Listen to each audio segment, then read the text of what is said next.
হরে কৃষ্ণ কৃষ্ণ কৃষ্ণ হরে হরে হরে রাম রাম রাম হরে হরে। আজকে শর্তেল একাদশী এই শুভ তিথিতে রাধা মাধবের উদ্দেশ্যে বিশেষ স্পেশাল ভোগ নিবেদন করা হয়েছে। এই ভোগটি একটি সুন্দর রেসিপি, ক্যারামেল কেক আপনারা দেখতে পাচ্ছেন। আমি নিজে বানিয়েছি আজকে বিকেলবেলা, বানিয়ে একদম গরম গরম রাধা মাধবকে নিবেদন করা হয়েছে।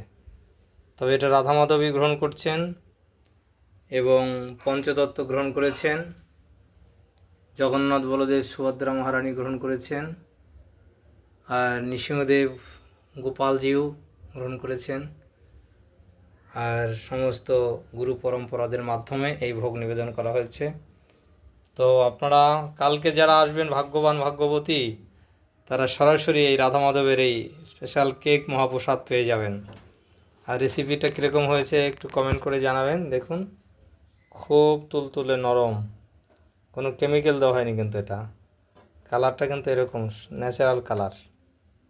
ঠিক আছে, পরে আমি জানিয়ে দেবো কীভাবে এই কেকটা তৈরি হয়েছে। কেমন লাগছে আপনারা একটু জানান। হরে কৃষ্ণ কৃষ্ণ কৃষ্ণ হরে হরে হরে রাম রাম রাম হরে।